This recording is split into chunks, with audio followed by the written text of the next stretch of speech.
Give it up for Reid Clark, please. Yeah, the poster says it's prostitution. The story I'm telling has nothing to do with prostitution, but I'm very glad to be here. I am a wonderful alcoholic who loves telling stories about black people doing shit. I'm just really happy. None of my shit's gonna be Q&A because I don't give a fuck what you have to say. I know for a fact. All right, let me give you an opportunity to speak. This is gonna be your only opportunity. Yeah. I don't care how good you look, how fat your titties are. This is going to be the only opportunity you have to speak. Who actually has heard a black person talk for more than 10 minutes? I'm sorry, who hasn't? Who has not? Who has not? Who has not? Who has not heard a black person talk for more than 10 minutes? Be honest. It's a safe space. I think so. I don't know. Nah, you have doubts. If you have doubts, you're just racist as hell. But I understand that you don't have a choice. And I made the decision in my mind. My parent. All right. Let me tell you about myself. I'm a black person. I'm standing before you as a black person. Yes. My mother knows a little bit about her history. My dad was a bastard. He don't fucking have a clue. Just based off of like, my dad is 80 years old, so he don't have a clue based off of like, he's old as fuck. 80 years old, like, oh shit, who's my dad type shit. People talk about it now like it's cool. My dad's the best hipster. My dad was a cop in Harlem in the 70s. So he was beating asses before it was popular.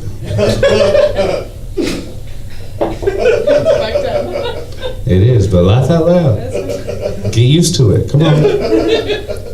We're all here. So I'm gonna tell a story. And my dad has like storied history. The family that actually like raised him has a lot of history. He tells me stories about his aunt having a brothel in Harlem. The same woman would do Planned Parenthood type shit out of this brothel in Harlem, which at the time is important. And we're talking about before gentrification. You know, there's no pita bread, and there wasn't a pita bread there. Panera bread? Exactly, that's how much I know. That's how much I know about your culture. Isn't it called a pita bread? All right. Who is laughing at this? You goddamn dastardly beast. Who at least has 2 black friends. Anyway, I'm gonna tell you a story of Madam Queen. That's what they called her by the name of Stephanie Sinclair. She came out of nowhere, landed in Harlem when it was the Harlem Renaissance, and became a millionaire. And I'm gonna explain how. Is there a light that happens? No, you're good. Okay. I don't know. I don't want to. I'm just introducing it slightly. Okay, cool. ADD, a lot of drugs. Sorry, but you're in the middle of a sentence. She's such a practical person. Give it up for your host for just being wonderful, for having this idea. I will. Stephanie Sinclair. The numbers game in Harlem was a thing. The Harlem Renaissance. Are we all familiar with the Harlem Renaissance? Yeah. The Harlem Renaissance was the time where W.E.B. Du Bois, if you don't know who that is, he was a black guy who was opposite Booker T. Washington. Yes, Booker T. is more than a wrestler. Booker T. Washington was a person who was on one side of why you're supposed to be black. W.E.B. Du Bois was on another side. He lived in Harlem. Langston Hughes, Duke Ellington.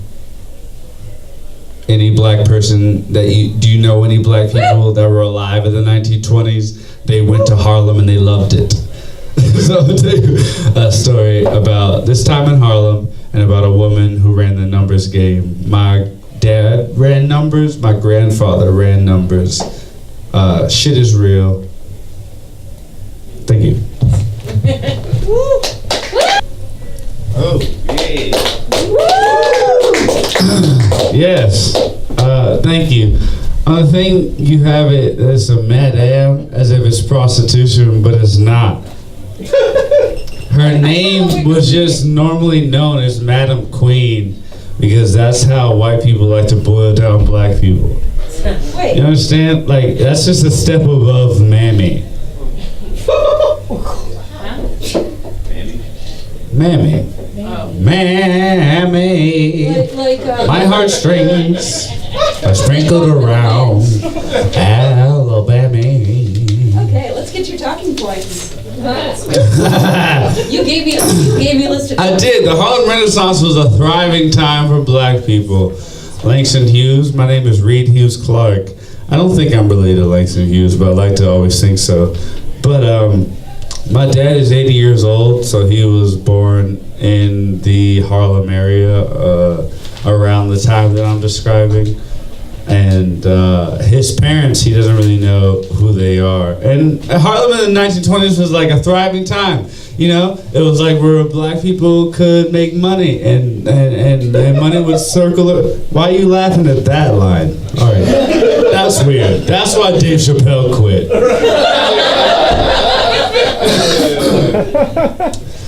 The Harlem Renaissance was a booming time for money to be made. People were doing artistic things. The Cotton Club was owned by... And does anyone like gangster movies or gangster shit?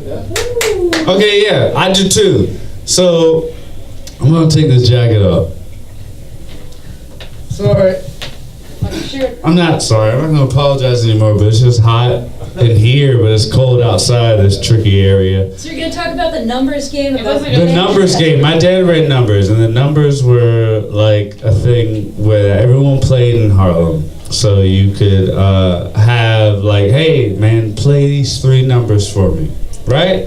And you paid a penny to do it, but the turnaround was like 1,000 to 1 and then 600 to 1. So the penny was 1,000 to 1, but if you got the number, you made like $6, right? So it's like 1,000 to 1, 600 to 1 on the comeback. So you can make $6, which back then was like a lot of money, especially to be like a black dude in Harlem. And it was just like a thing that we did. And now it's the lottery, it's the education lottery, and people are like, hey, your kids will be smarter if you. Wait, did some of the money go to an education fund? No. Oh. I'm saying now it does, but now it doesn't. That's my point. Back then it was just like you could be a random dude that just for a penny you could say 425, and then 425 comes out, and there was the levels to it. My dad was a numbers runner, so he ran the numbers, and some people were good at it. They can only get the numbers mentally. They didn't have a paper trail, but it would wind up being like bankers. It would go to bankers, and the bankers would decide what the numbers were. So if the number was 425, then I got fucking $6, because that's what I called. And a lot of people would just randomly get $6. And that was a thing that happened in the community. So, Madam Stephanie St. Clair. Stephanie St. Clair came from we don't know. Honestly, I researched it. We don't know. They came from wherever the fuck she came from. Came up in the system around the 20s area. There was a guy named Casper Holstein who would make $1 million a year. At that time, Herbert Hoover, who was the president of the United States, made $32,000 a year. Casper Holstein made $1 million a year in Harlem. Stephanie St. Clair, because Casper was a banker. Casper was a banker in Harlem. Stephanie St. Clair came from nowhere. You know, we know she came from wherever the fuck, and I don't know if I wrote the year down really, but she came around the time the Harlem Renaissance was happening, which was like the 20s. So early 20s, she comes into Harlem, and then she puts down $10,000 to become a banker in Harlem. We don't know where she got the $10,000 from. Where do you think she got it from? Drugs. Drugs? That pussy. Heroin? That pussy! I love you. That pussy! That's what I think. And this is just speculation. This is clearly speculation. I think she came over here from... She spoke 3 languages. She spoke French mainly, so she had a French repertoire. And she spoke English and she spoke Spanish. I think she came over here fucking. That's how she raised the money. I think $10,000 back then? Nigga, that's like, I don't She know. does the weird stuff. Yeah, exactly. She did anal and shit then. And people were like, oh shit, this black bitch is over here doing anal in Harlem. Even oral is like $1,000. Easy. In my sleeve. Oral.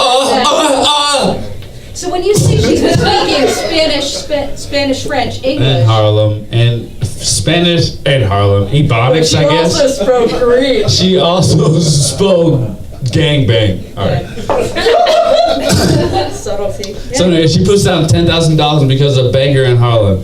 And basically she starts killing it. And it's a bitch that has to be strong. That's what I'm saying. She spoke all these different languages. She was just like a tough bitch. Like, if I could do an impression of her, it's like, if you do not have my money, I will make sure you die. Like, that's how this bitch spoke to people in Harlem. And Harlem was like a tough place to be in at that time. Like, you were a disenfranchised person in New York. And don't act like New York wasn't like a non-racist place. There were still motherfuckers who were like, fuck you. Like, so and what numbers running is, it's not illegal really. It was just like a social type of custom thing, and I need you to tell me a bullet point. 1928. 1920. Casper got jumped. Okay, Casper Holstein was the dude that I told you was making $1 million a year when the president only made $32,000 a year. So Casper Holstein in 1928 got jumped by a whole bunch of white dudes. Anybody like gangster shit? This is what the story is boiled down to. Is anybody like Boardwalk Empire, Sopranos, anyone like gangster shit?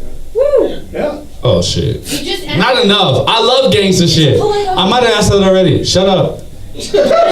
I'm drunk. That's the point, right? I'm gonna ask the question 4 times.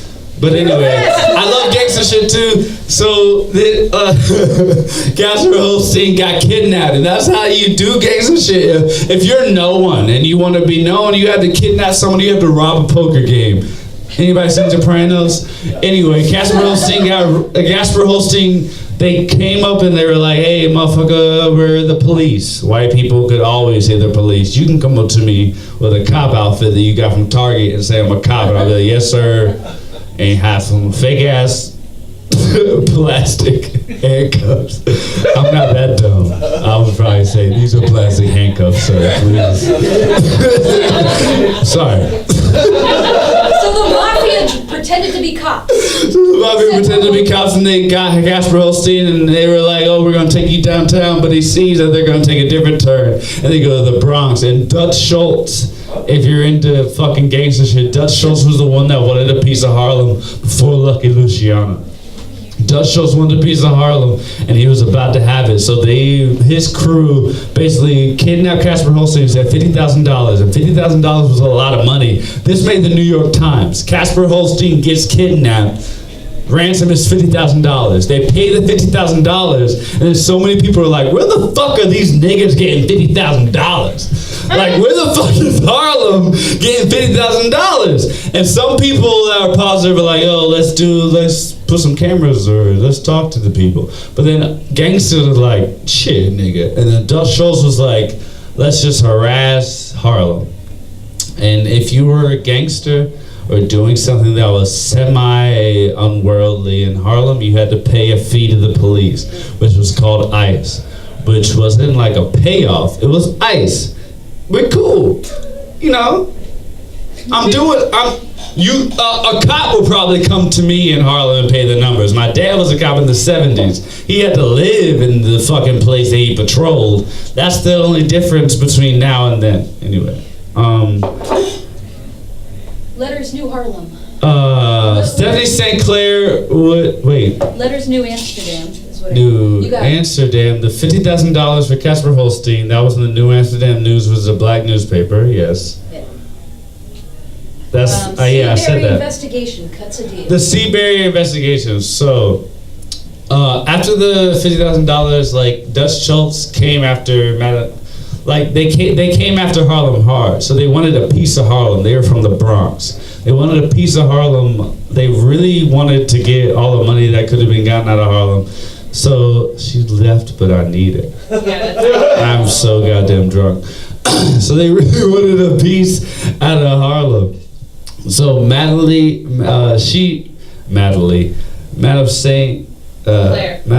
Stephanie Sinclair got arrested for some bullshit, and she took a deal, and it was a Seabury investigation. That some people decided they were going to investigate how cops and judges were being illicit in the court system in New York. And she did 8 months on, I can't tell you why she did 8 months, but she's a black bitch. Was it like a domestic altercation? No, not yet. But she did shoot a nigga, yes.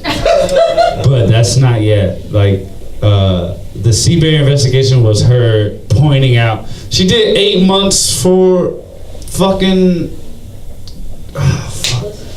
bullshit, man. Fighting someone, killing someone, whatever. It wasn't It's horrible. for that pussy, it wasn't. No, I wouldn't sell pussy at this point in my career if I was her. But I don't think she was. She just was in jail and she made a plea with the people. She pointed out judges and police officers that were taking bribes and that would take this money for me to do semi-illegal things. And that was like something that got her even more on the radar, and then more people like neglected her. Stephanie Sinclair would write letters to the like some of this shit got posted in like the New York Times and shit. Like, you can look this up. I'm not like, it's not like this is a real thing. She wrote letters and said that police officers are coming after us at like a in proportionate rate. Like they come at us and they look in our house and they see we have nothing, and then they take money from us and 5. So go down a whole bunch. Okay, your next 3 bullet points are Bob Hewlett, Bumpy Johnson went to war, Lucky Luciano killed Dutch. Okay, so these gangsters hired this guy named Bob Hewlett, who was the baddest nigga in Harlem, to come through and like basically intimidate people more, because she clearly made a deal with the police. I said that already. So that was fine. So Bob Hewlett came through and was like all the bangers, and it was just nerdy black people that were like, oh yeah, we're just doing this numbers thing. We just pick numbers at the end of the day. And then the gangster was like, yo, these white people are about to come fuck you up. So do you want me to do you want to give me money and me and my boys will protect you? And they were like, no, we don't want to be involved. So this guy took a deal with the fucking Italian dudes, Dutch Schultz, Irish, whatever. He took a deal with the mob dudes. And they fucking came through and started fucking everyone up until Stephanie Sinclair got a deal with Bumpy Johnson. Has anyone seen the movie American Gangster? Denzel Washington's character, Frank Lucas, I'm related to him in some indirect way because he had land in North Carolina. My dad has land in North Carolina. We don't know if the government got all of it. Frank Lucas got the shit from Bumpy Johnson because Bumpy Johnson said, we're gonna go to war for Stephanie Sinclair. So they went to war for a long time. Lucky Luciano, who, if you know anything about gangster shit, they had like a confederation. So all these white people got together and said, we're gonna do gangster shit in these areas, and it's all gonna come back to me. Like, are y'all familiar with this? Yeah. In some way or another, sure. And it was like, just how you unify some shit, like some government shit. So Lucky Luciano was like, Dutch Schultz, stop. And Dutch Schultz didn't want to. It had nothing to do with, just like the Civil War had nothing to do with slaves. It had nothing to do with him trying to take over Harlem. It was just him not listening to what the fuck I had to say. So Dutch Schultz had to go on Lucky Luciano's call. Stephanie Sinclair came into his hospital bed and gave him a note that said, what you reap is what you sow. That's documented. Lucky Luciano eventually took over the ship from Bumpy Johnson. Bumpy Johnson said, I'll let you take over everything if you give me a cut of everything that happens in Harlem. And Stephanie Sinclair was like, what the fuck? Stephanie Sinclair eventually went on to have a relationship with a guy named Sufi. The guy named Sufi eventually cheated on her, and Stephanie Sinclair caught on to it, shot him once in the head, went away for 10 years for assault, and No, she didn't go away for 10 years. She got sentenced for 10 years, went away for 2 years, and then we don't know what happened to her. Some people say she died in Iceland. Some people say she died in Harlem in 1969. I don't know. I mean, is that not real? Like, I guess that doesn't mean anything. You can take an audience question. Can I take one question? Sure. If anybody's got a question. No. What does running the numbers mean?